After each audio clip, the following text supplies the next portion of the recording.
Hola de nuevo, yo soy Pamela Rus y esto es un episodio más de Vida Saludable de Jóvenes en TV, donde todos queremos activar tu mejor versión. Bienvenidos. Yo soy el doctor Adrián Soto y me da mucho gusto estar con ustedes de nuevo. En este programa trataremos sobre un tema que le preocupa a mucha gente, las grasas.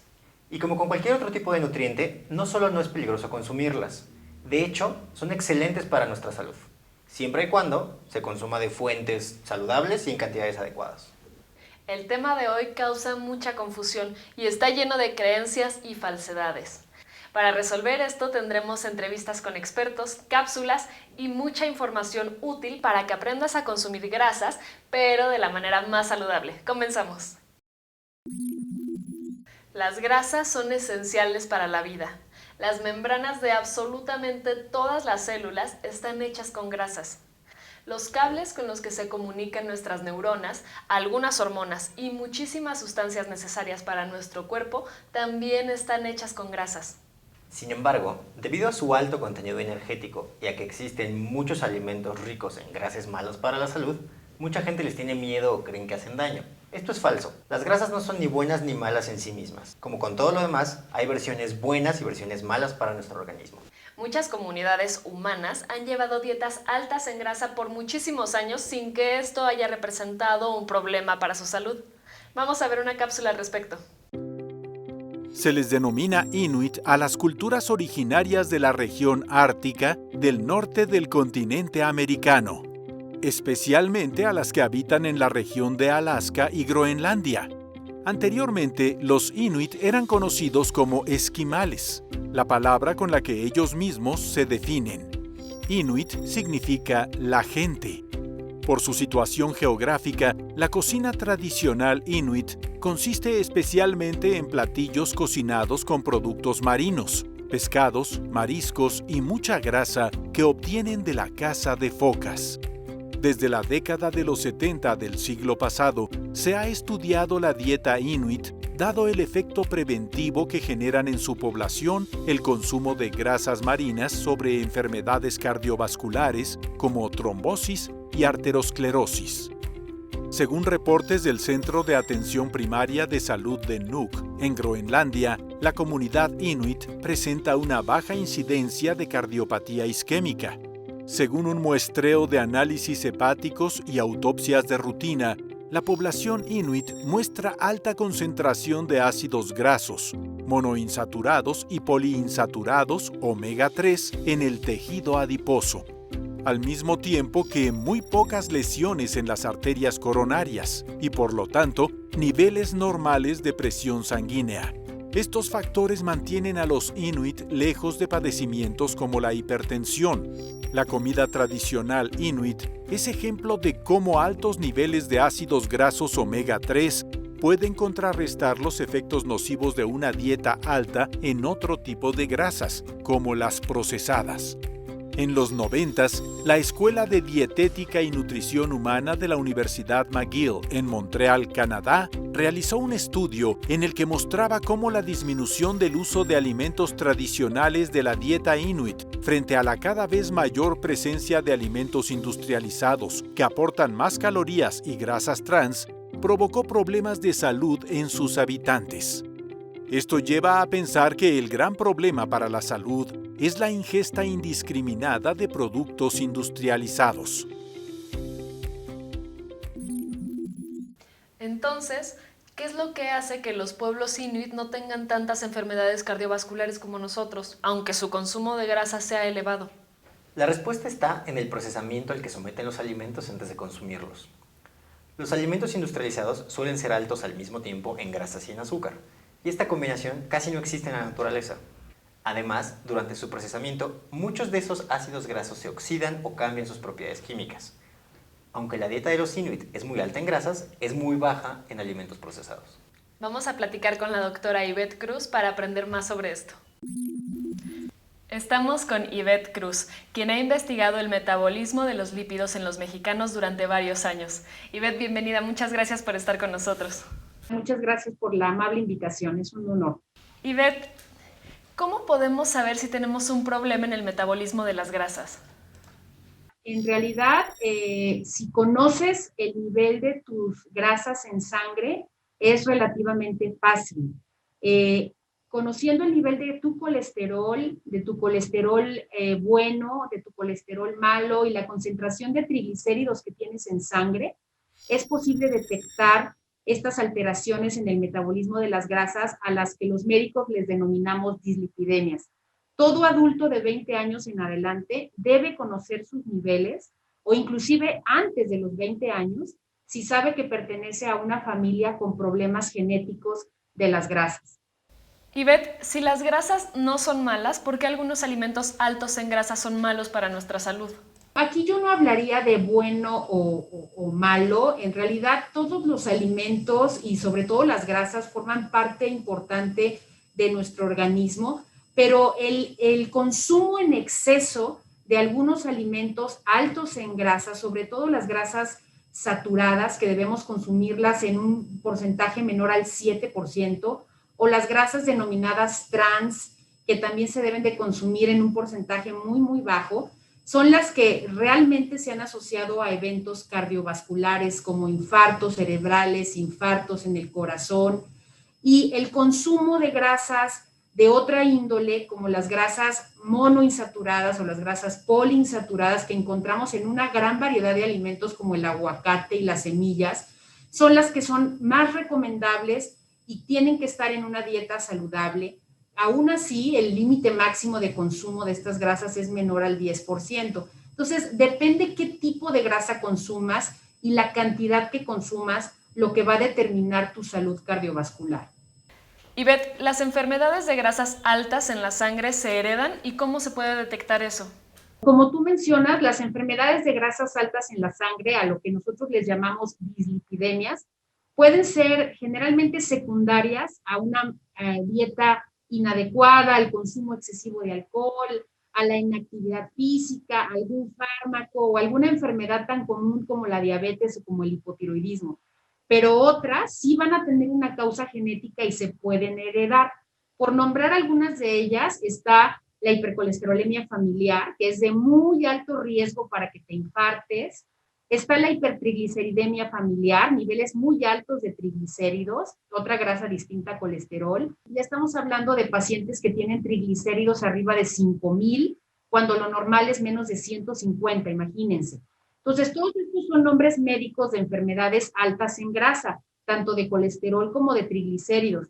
Creo que es importante mencionarles que estas enfermedades genéticas duran toda la vida, no se curan, solo se controlan y deben ser vigiladas por un especialista endocrinólogo. Ahora, ¿cómo se detectan? Bueno, a pesar de que les mencioné que son de origen predominantemente genético de herencia, el endocrinólogo las puede detectar tan solo con 3 elementos muy, muy sencillos.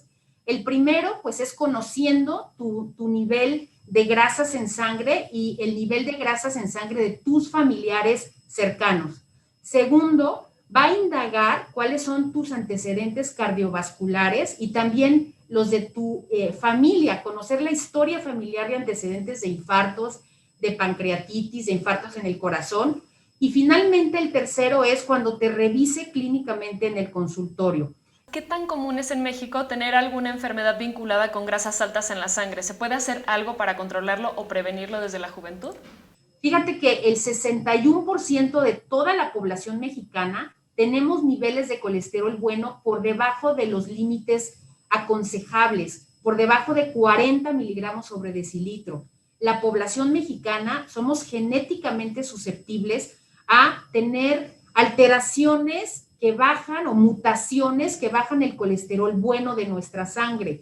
Claro, existen otras causas como fumar o tener obesidad o sobrepeso que también te bajan tu colesterol bueno. En realidad, las dislipidemias o estas alteraciones en grasa son muy comunes en nuestra población y son la primera causa de infartos cerebrales y de infartos en el corazón, que además es prevenible y que es tratable. ¿Cómo? Pues finalmente acercándose a tu médico para que te pueda indicar un plan de alimentación saludable que te indique la cantidad de grasas específicas que tienes que comer, que sea una dieta con bajo consumo de sal y con bajo consumo también de azúcares simples, además de hacer actividad física. Creo que es la mejor manera de prevenir. Al igual que con los carbohidratos, las grasas son un grupo grande de moléculas y hay varias formas diferentes de agruparlas o clasificarlas.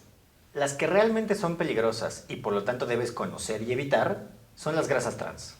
Dependiendo de la forma y la orientación de su estructura química, las grasas pueden ser cis o trans. Y nuestras células solo pueden metabolizar grasas en configuración cis. Por lo tanto, las que tienen configuración trans se pueden acumular por muchísimos años en tu cuerpo. Y bien, ¿qué alimentos tienen grasas trans? ¿Cómo los identificamos? ¿Cómo los evitamos? Vamos de nuevo con la doctora Ivette Cruz para aprender más al respecto. Continuamos con la doctora Ivette Cruz. Ivette, muchas gracias por seguir con nosotros. Al contrario, gracias, Pamela. ¿Cuál es el problema con las grasas trans? ¿Qué consecuencias tiene para nuestra salud consumirlas? La mayor parte de estas grasas son grasas que están en un estado natural líquido y que cuando pasan por procesos químicos se solidifican y ahí es donde empieza realmente el problema. Elevan el colesterol LDL, que es el colesterol malo, digamos, que se deposita en los vasos sanguíneos y los que pueden ocasionar la formación de un coágulo o un trombo y posteriormente un infarto. Y no solamente eso, sino que también contribuyen a disminuir al colesterol protector o colesterol denominado bueno, que es el HDL, que es el que se encarga de transportar todo nuestro exceso de colesterol hacia el hígado y eliminarlo. Fíjate que el consumir 5 gramos de estos ácidos grasos trans prácticamente se asocian a un 30-40% de riesgo de tener un infarto o de tener un infarto en el corazón o un infarto en el cerebro. Ivette, podemos identificar a los alimentos con grasas cuando tienen etiquetas que así lo reportan, pero ¿qué alimentos sin etiqueta tienen grasas trans? El etiquetado fue genial porque ya nos indica el porcentaje máximo de consumo de este tipo de grasas y tendríamos que evitarlos, pero en la calle, cuando tú vas por la calle, que no tienes esa posibilidad de tener la etiqueta, hay alimentos como los helados, como los expendios que venden papas fritas, donas, churros, o sea, todo lo que es frito, el que usa aceite constantemente para freírse por largo tiempo, las palomitas de microondas, todo lo que son pastelerías industriales, bollerías industriales, los productos precocinados que luego nos venden, las empanadas, las pastas, las pizzas, las croquetas, bueno, hasta aperitivos salados y salsas industrializadas van a tener una gran cantidad de grasas trans. En general, todo lo que venden a granel. Eso no significa que no puedas darte algún gusto o tomar algún antojo de vez en cuando. Por eso hablaba del consumo en exceso de estos productos, en donde pueden, si lo haces de manera repetitiva y constante, causarte daño a tu salud cardiovascular. Si lo haces ocasionalmente, y ocasionalmente es una vez al mes, no va a pasar absolutamente nada. Muchas gracias, Ivette. Muchas gracias por tu tiempo. Gracias por la valiosa información que nos compartes. Por nuestra parte es todo. No, muchas gracias. Es un gusto para mí. Y los invito a todos, si no se han checado sus niveles de grasas, que lo hagan. Es muy importante. Otra forma habitual de clasificar a las grasas de acuerdo con sus características químicas es grasas saturadas o grasas insaturadas. De forma general, podemos decir que una grasa es sólida, como la mantequilla, porque tiene grasas saturadas, y si es líquida, como los aceites, tiene grasas insaturadas. Ambos tipos de grasas tienen funciones importantes en el cuerpo, y por mucho tiempo las grasas saturadas se consideraron como malas para la salud.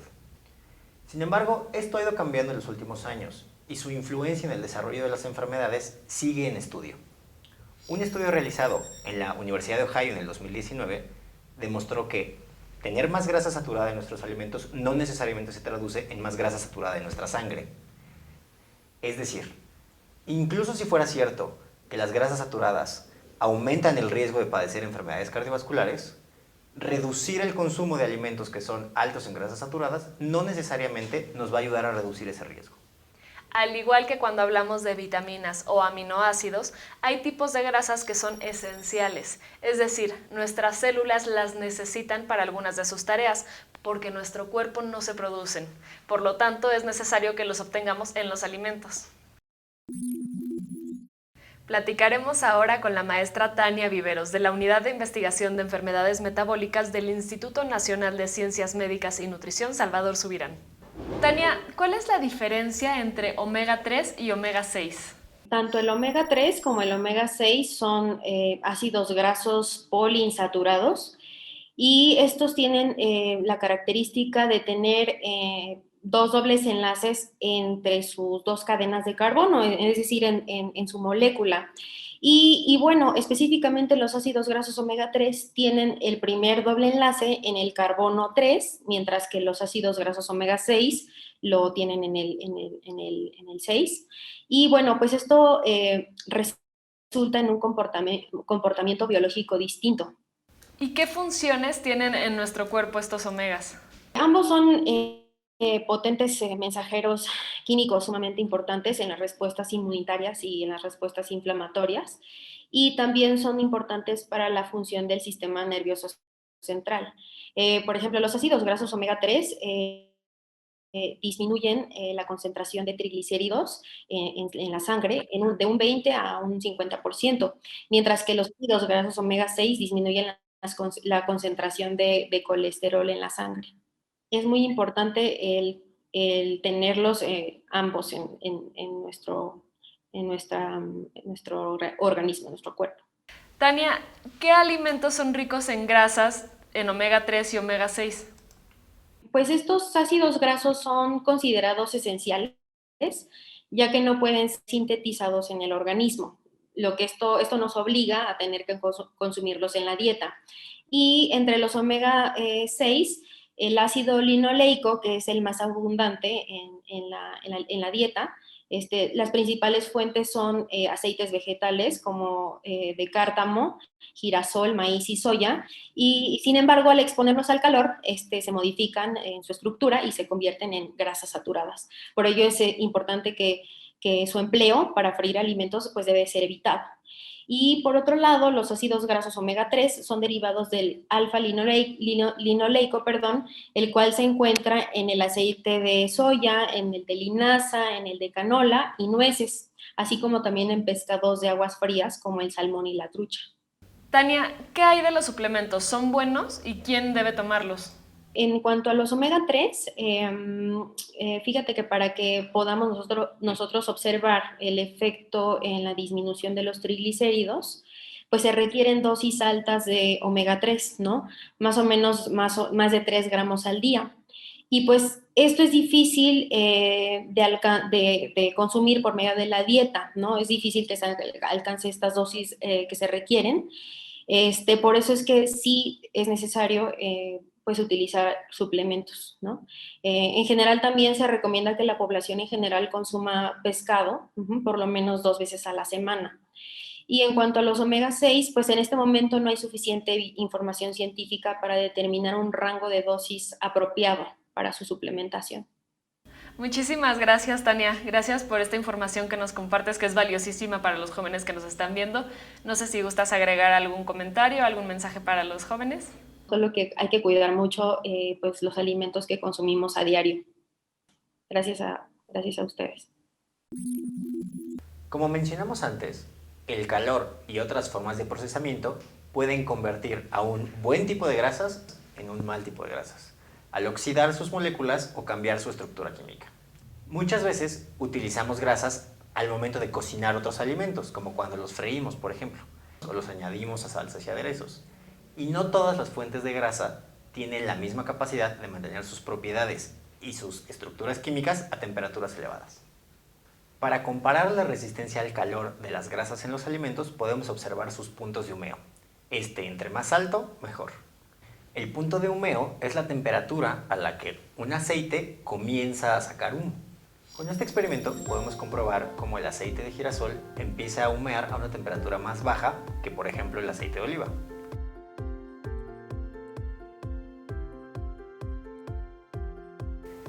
Aquí podemos observar cómo el aceite de canola comienza a humear a una temperatura de 107 grados.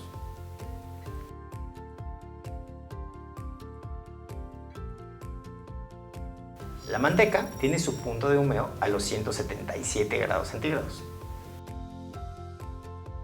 Y el aceite de maíz a los 178 grados centígrados.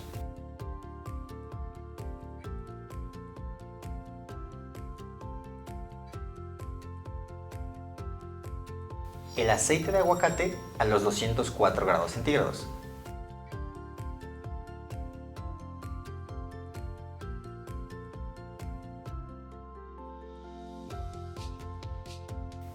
Finalmente, el aceite de coco queda en primer lugar al tener un punto de humeo de 232 grados centígrados.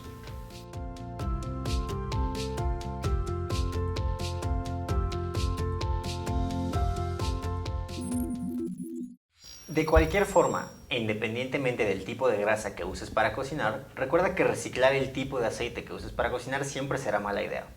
La mejor forma de consumir grasas siempre será la de los alimentos naturales y sin procesar, como el aguacate, el huevo, las nueces, las semillas y los pescados. Evitar por completo alimentos altos en grasas trans o alimentos que al mismo tiempo sean altos en sal y azúcar te ayudará a mantener la mejor versión de ti mismo. Hasta pronto. Aprender a comer es aprender a vivir. Dinos qué piensas, nos interesa escucharte y conocer tu opinión. Participa con Jóvenes en TV y haz este programa con nosotros. Hasta la próxima.